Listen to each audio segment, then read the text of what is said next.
Breaking news. Steelers Nation, buckle up, because what I'm about to tell you could completely change the way you see this team. After just 3 weeks of football, the debate is heating up. Are the Steelers surviving on pure luck, or are they showing signs of real strength? Stay with me, because today we're breaking down the truth behind this team's start to the season. But before we dive into the latest updates, make sure to subscribe to the channel, hit the like button, and don't forget to press the bell icon so you never miss fresh Steelers news. Now, let's move on to the big story. The first claim making waves today is this. The Steelers should actually be 0-3 right now, and the only reason they have a win is luck. Now, is that fair? Honestly, I don't think so. Let's look at the facts. In Week 1 against the Jets, the Steelers didn't just stumble into victory. They delivered when it mattered most. Chris Boswell nailed the clutch field goal, and the defense came up huge with not one, but 2 critical stops at the end to lock down the win. Then came the showdown with New England. 5 turnovers forced by the Steelers' defense. And let's be clear, those weren't gifts. They were earned. Cam Hayward tipped a pass that turned into an interception, stripped the ball at the goal line, and was a constant force. Add in 3 more forced fumbles, and you see a defense that was making plays, not waiting for luck. Yes, a 5-turnover game is rare, but it shows one thing. When it's crunch time, this team finds a way. That's been the Mike Tomlin trademark for years. In close, one-score games, his teams know how to rise up, and that's exactly what we've seen again this season. So no, the Steelers aren't standing at 2-1 because of luck. They're here because of execution under pressure. That's incredible when you think about it, and it proves why Mike Tomlin's win percentage is among the best in the NFL.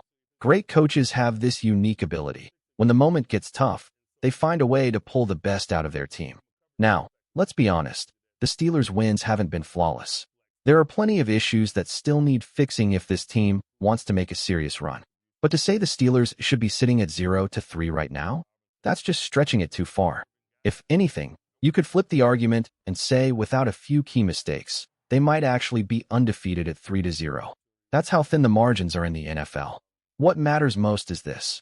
Pittsburgh has shown they can close in the fourth quarter, and that's why those 2 wins feel earned, not lucky. But now we arrive at our second claim, and this one hits a little harder. The Steelers' offensive line is holding the team back, and will continue to do so with no real chance of improvement. Now, I'll call this a slight overreaction, but let's be real, it's not far off. Through 3 games, the offensive line has struggled. Defenses don't even need to get creative. They can sit back in 2 high safety looks, play cover 2 or cover 2 man, and still shut down the run. And here's the problem. If your offensive line isn't forcing defenses to respect the run, then your passing attack becomes predictable. Critics point to the play calling or say the quarterback isn't pushing the ball downfield. But truthfully, it all starts up front. Without consistent blocking, defenses don't fear the deep ball, and that puts a hard ceiling on what this offense can do. If the Steelers don't figure out this run game soon, the offense is going to stay stuck in slow motion. Without a ground attack, you're left with long, methodical drives and very few explosive plays. And in today's NFL, that's just not enough. Now, here's the tricky part. This offensive line is young. The hope is that, with time, they'll start to grow together, find chemistry, and improve as the season moves along. But being completely honest, confidence in that happening is shaky. If I had to bet on whether this unit becomes a reliable, well-oiled group by the end of the year, I'd lean toward doubt. And without that growth, let's be real, the dream of a Super Bowl run fades quickly. That's the single biggest concern for Pittsburgh right now. Still, to claim there's no chance of improvement, that's pushing it too far. The season isn't over just yet, and sometimes units like this surprise people when the pressure mounts. We'll have to watch closely. That takes us into our third hot take. Arthur Smith has no idea what he's doing and is the main reason for the offensive struggles. Now, I wouldn't go that far. To me, this is another slight overreaction. In fact, Smith's scripted plays at the start of games have been pretty effective. 3 games, 3 opening drive scores. Compare that to last season, when the Steelers constantly stumbled out of the gate, and you can already see progress. Red zone offense has also improved. Honestly, Pittsburgh should be a perfect 8-4-8 in the red zone right now, if not for one broken play that turned into an odd mistake. Take that away, and the numbers say this offense is moving in the right direction, at least in certain areas. Despite all the struggles we've seen on offense, Arthur Smith's system isn't completely broken. Like any coach, he brings both strengths and weaknesses. The strength is clear. When his offense is executed the right way, it can be tough to defend.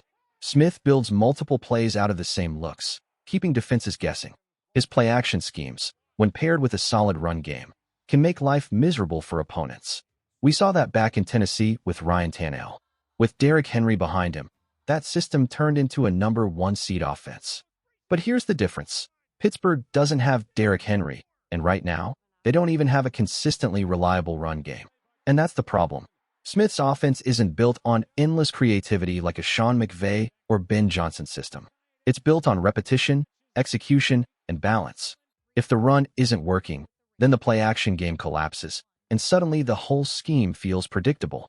That's where we are with the Steelers. Without an offensive line that can open lanes, this offense will always feel stuck in second gear. Smith has his philosophy: stick to what you run it well, and force defenses to adjust.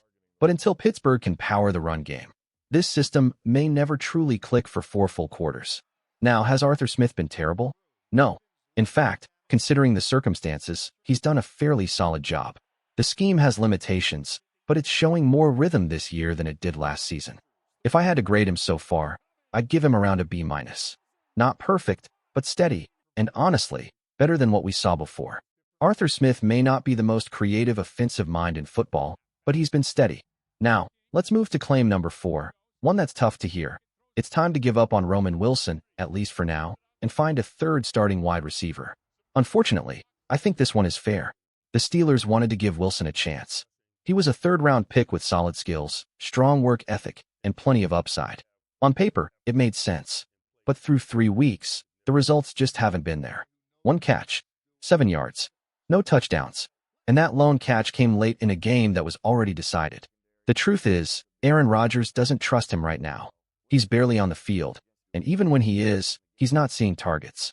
That says everything. This team already has DK Metcalf, a proven starter, and Calvin Austin III, who's shown flashes as a reliable weapon.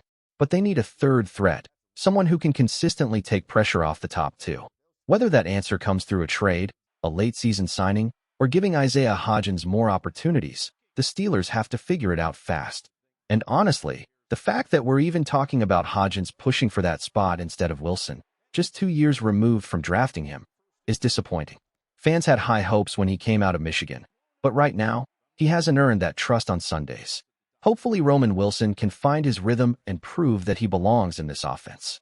The door isn't closed, but right now, the Steelers can't sit back and wait forever. If he doesn't step up soon, this team may have no choice but to look elsewhere for help at wide receiver. And that leads us to the final claim of Overreaction Monday.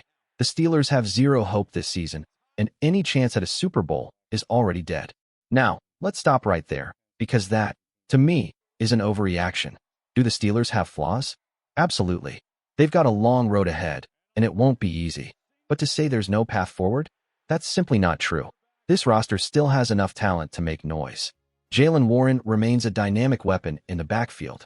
Aaron Rodgers, despite a couple of costly mistakes, has shown he can still sling it and control games.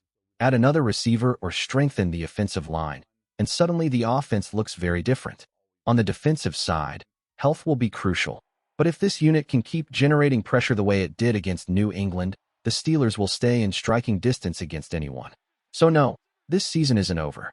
The margin for error is slim, and yes, a lot has to change, but there's still a scenario where Pittsburgh is in the hunt come December and January. Whether or not they can climb into true contender status will depend on how quickly these adjustments are made. Through the first 3 weeks, the Steelers have looked like a team hovering around 9 or 10 wins. The big question now is, can they raise their level, play like an 11 or 12-win team, and truly position themselves for a playoff run? That's what this season will come down to. So I'll leave it to you. How many games do you believe the Steelers will win this year? And do you see them winning at least one playoff matchup? Drop your predictions, because this conversation is far from over. At the end of the day, Pittsburgh still controls its own fate. The talent is there, the coaching is there, and the fight has always been there. What remains to be seen is whether this group can put it all together when it matters most. This has been Overreaction Monday. Thank you for sticking with me until the end. The road ahead will be tough, but one thing's for sure. It's going to be a season worth watching. Here we go, Steelers.